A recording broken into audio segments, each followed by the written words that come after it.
Rota 66. As pessoas mais místicas entendem que o demônio, o diabo, e os seres maus interferem mais na vida do que o próprio Deus.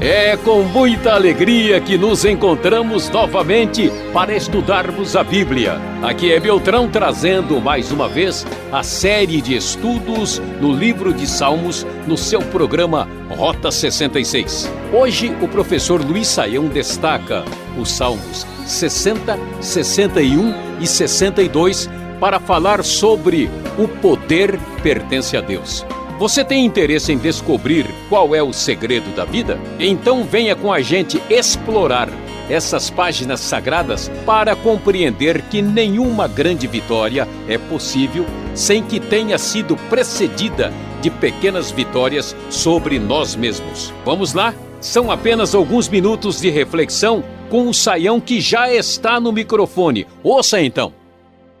Rota 66, prosseguindo em nossa jornada pelo livro de Salmos. Hoje, em nosso programa, nós vamos estudar os Salmos 60, 61 e 62. E o tema de nossa reflexão será: o poder pertence a Deus. Chegando ao Salmo de número 60, nós vamos encontrar um lamento da comunidade, um lamento do povo, aqui neste salmo, que é uma oração pedindo vitória numa batalha. Há aqui uma espécie de lamento que questiona o que aconteceu com o povo mediante a atitude de um aparente abandono da parte de Deus.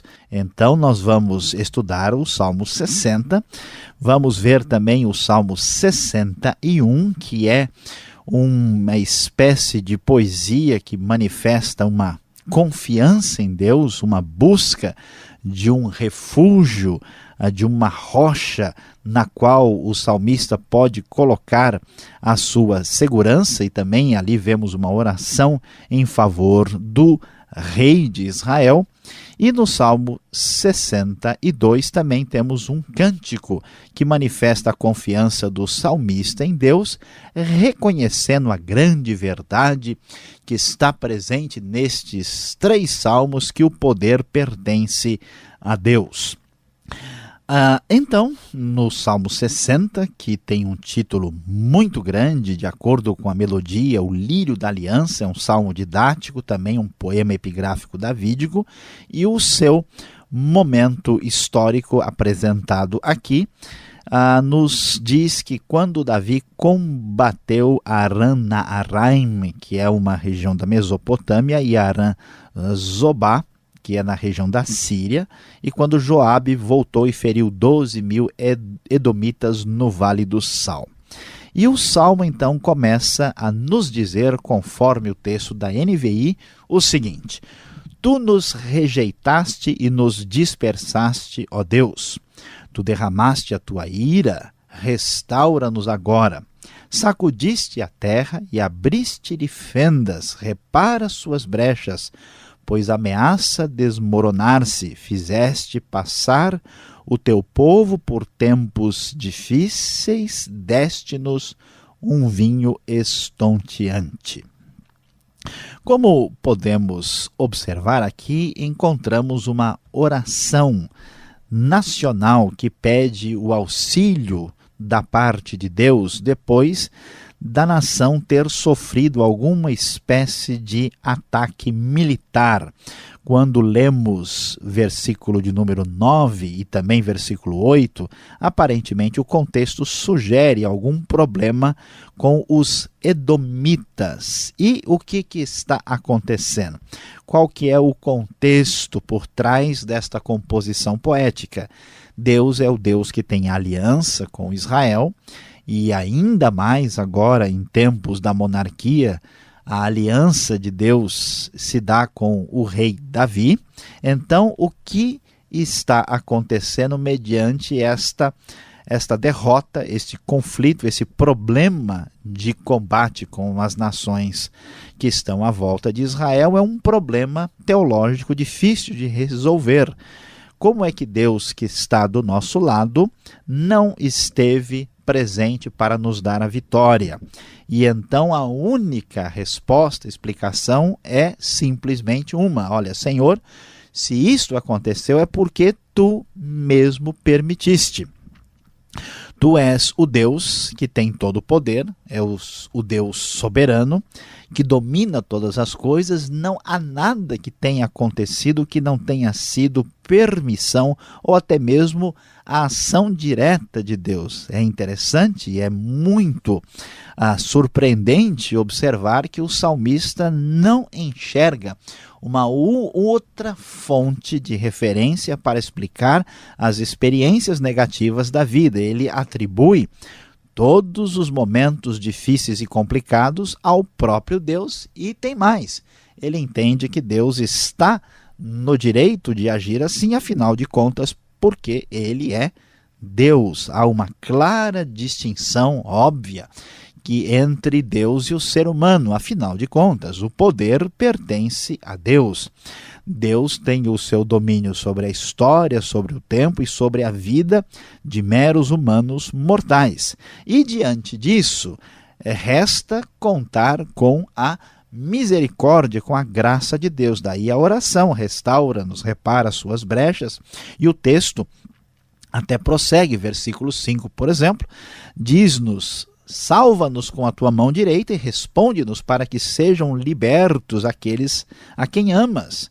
Do seu santuário Deus falou: no meu triunfo dividirei Siquém e repartirei o vale de Sucote. Aqui vemos o contraste da necessidade humana, da súplica do povo de Israel e da palavra inequívoca de que Deus é simplesmente o Senhor soberano.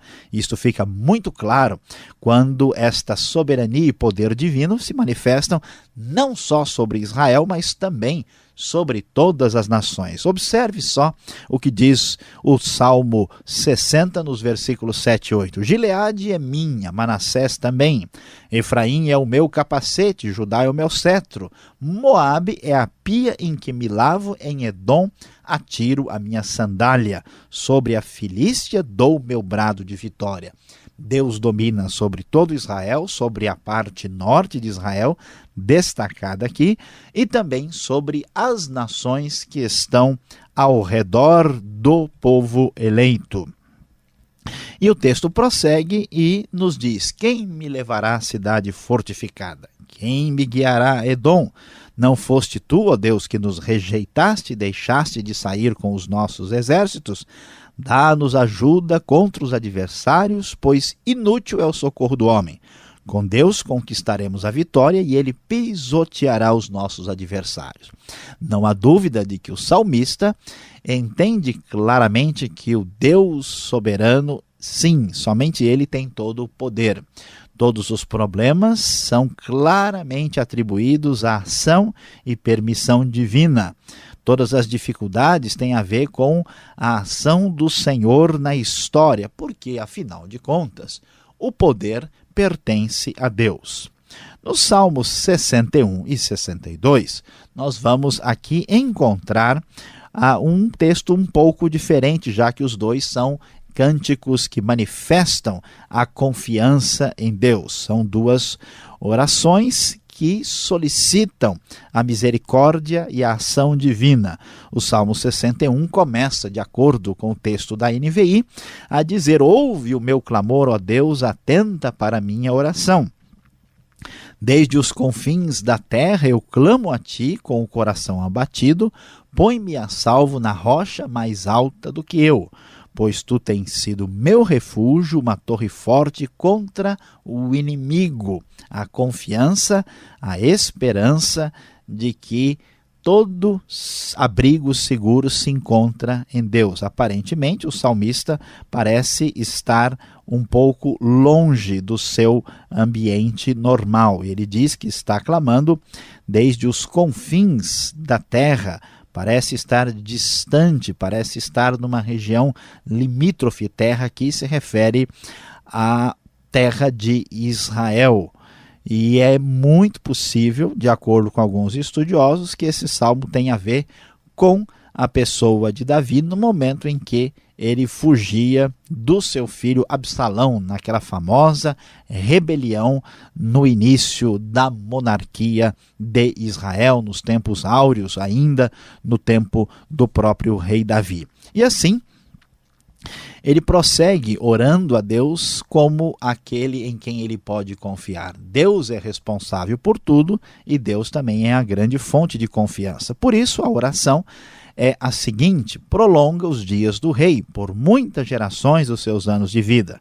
Para sempre esteja ele em seu trono diante de Deus, envia o teu amor e a tua fidelidade para protegê-lo. Então sempre cantarei louvores ao teu nome, cumprindo os meus votos cada dia.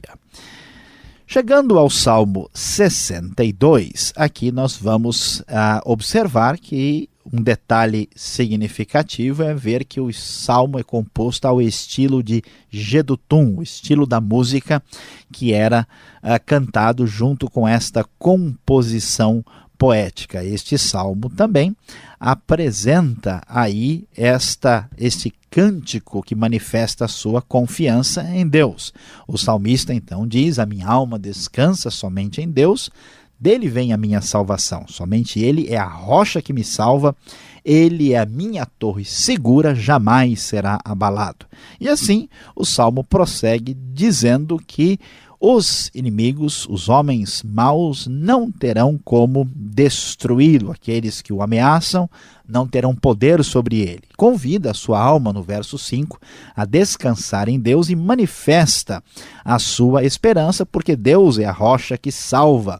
Deus é a torre alta, ele tem a sua salvação, a sua rocha, o seu refúgio. Várias figuras desfilam pelo texto mostrando Deus como fonte de segurança. E o desfecho do salmo vai nos mostrar o contraste entre o Deus Todo-Poderoso e o ser humano limitado que está na sua condição basicamente simples, basicamente humilde, o ser humano na sua limitação. Versículo 9 e versículo 10 são muito importantes. Os homens de origem humilde não passam de um sopro. Os de origem importante não passam de mentira. Pesados na balança, juntos não chegam ao peso de um sopro. Não confiem na extorsão, nem ponham a esperança em bens roubados. Se as suas riquezas aumentam, não ponham nelas o coração. E como vimos no Salmo 60, no Salmo 61 e o desfecho do Salmo 62, claramente esse contraste com a nossa limitação e fragilidade faz ressoar com muita força as palavras do verso 11 que apresenta o desfecho desse salmo. Uma vez Deus falou, duas vezes eu ouvi, que o poder pertence a Deus.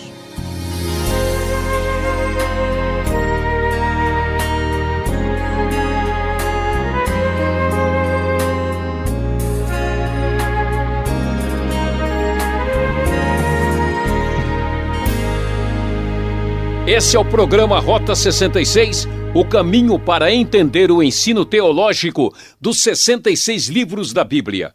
Em destaque a série Salmos. Tema da aula: o poder pertence a Deus. Salmos 60, 61 e 62. O Rota 66 tem produção e apresentação de Luiz Saião, criação e redação Alberto Veríssimo, locução de Beltrão, numa realização transmundial. Marque lá. Caixa Postal 18.113, CEP 04626-970, São Paulo, capital.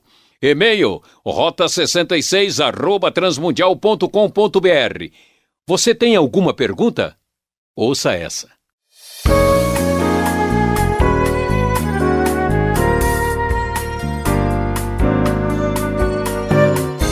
Retornamos agora com o estudo no Salmo 60, 61 e 62. Você até agora acompanhou a exposição do professor Luiz Saião, que agora vai responder algumas perguntas para aprendermos um pouco mais.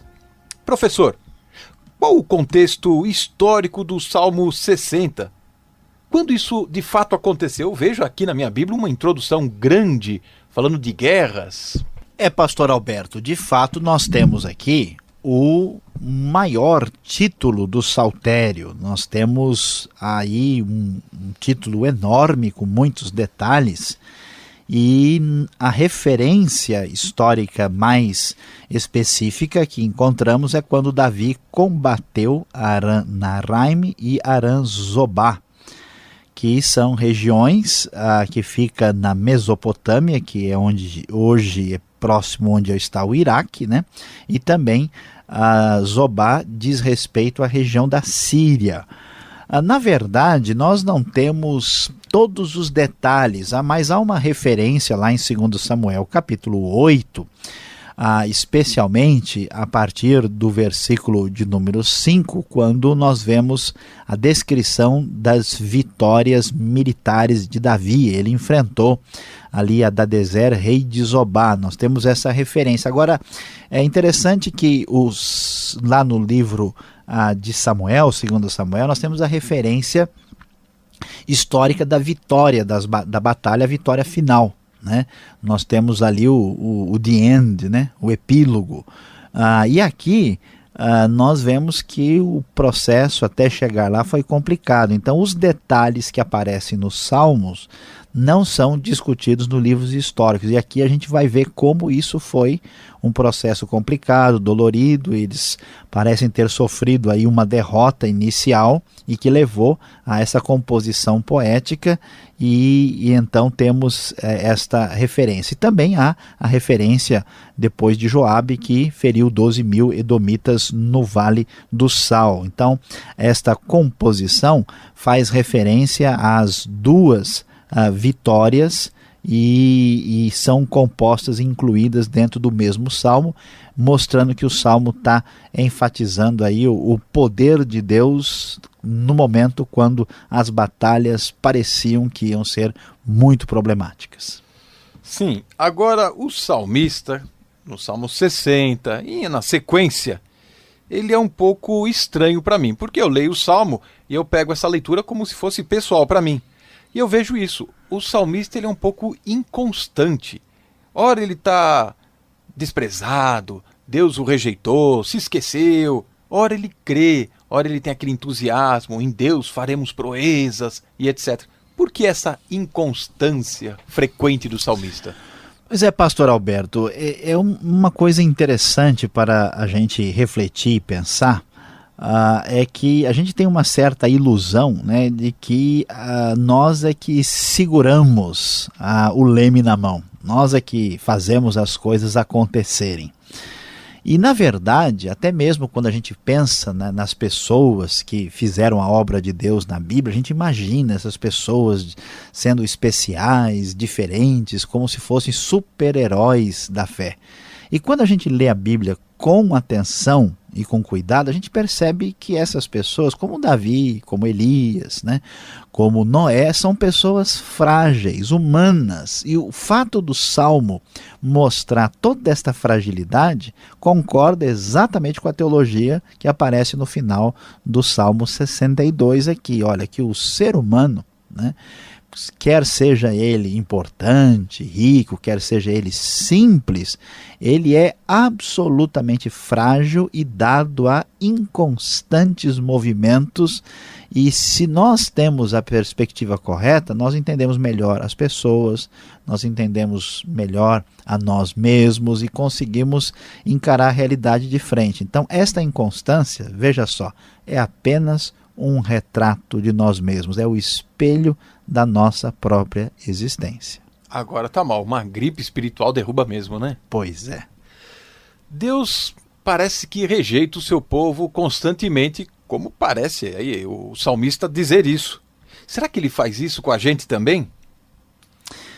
De fato, olhando para o texto, a gente fica assim meio assustado, né? Porque hoje nós temos talvez uma ênfase muito exagerada, né, em fatores que interferem na nossa vida além de Deus. Então, as pessoas mais seculares imaginam que todas as coisas acontecem por relação de causa e efeito a partir do universo natural. As pessoas mais místicas entendem que o demônio, o diabo, né, e os seres maus interferem mais na vida do que o próprio Deus.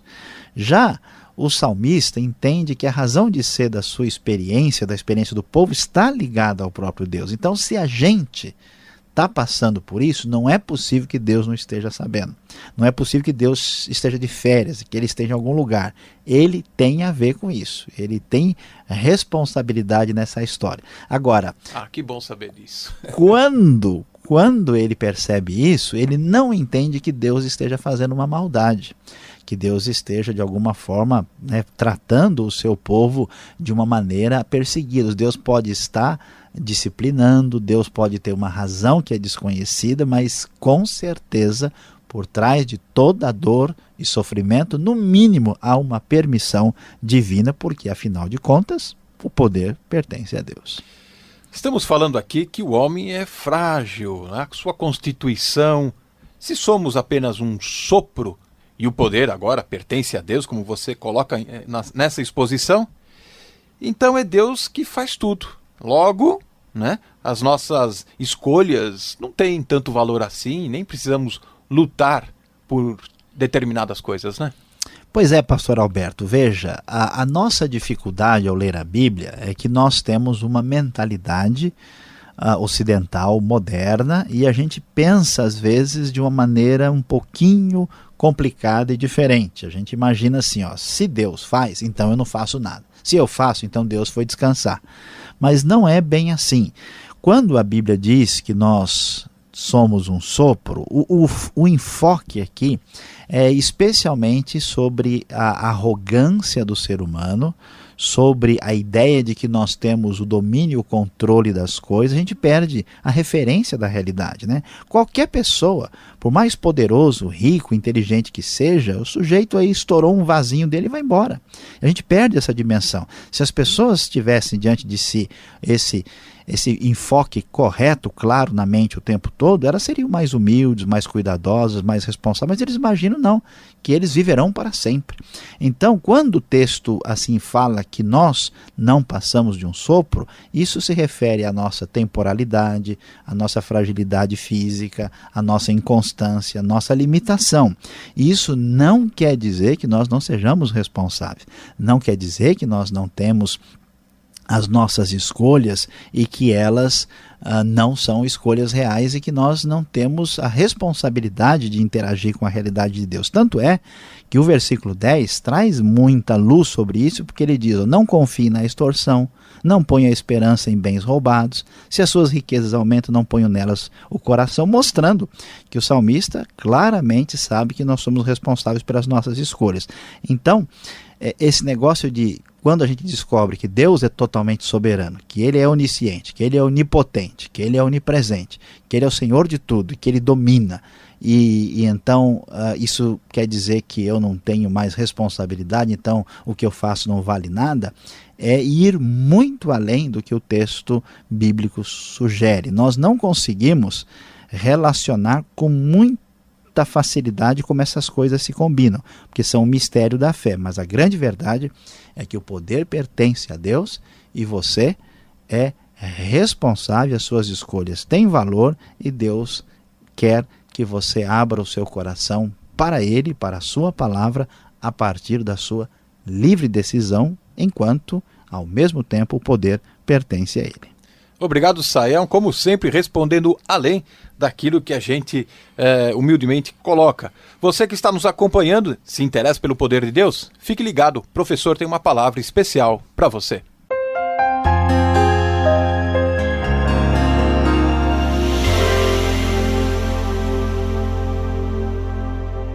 Hoje no Rota 66, você acompanhou conosco os 3 salmos que vão do 60 até o 62. O tema de nossa reflexão foi o poder pertence a Deus. Você viu no Salmo da oração nacional e em 2 salmos de confiança como Deus tem o domínio, o poder, a soberania e como nós somos pequenos, limitados e dependemos de nossa confiança no Senhor. E qual é a grande lição prática que devemos tirar desses salmos para a nossa vida, para o nosso dia a dia? Talvez você tenha imaginado que o segredo da vida é procurar ser cada vez mais forte, mais importante, mais inteligente, mais combativo, vitorioso, passar acima dos seus limites, vencer os outros. Mas aqui, neste salmo, nós vamos encontrar uma sabedoria muito especial. Quando você se sente pequeno, aí sim é que você será grande.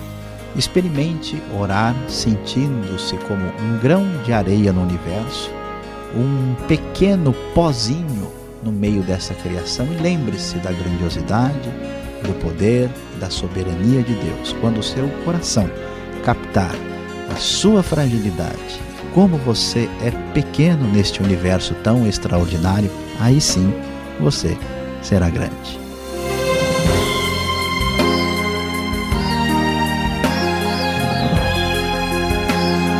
Rota 66 de hoje acabou, que pena! Eu, Beltrão, prometo voltar nessa sintonia e horário com a série Salmos. Visite o site transmundial.com.br e fique na gloriosa paz do Senhor com aquele abraço.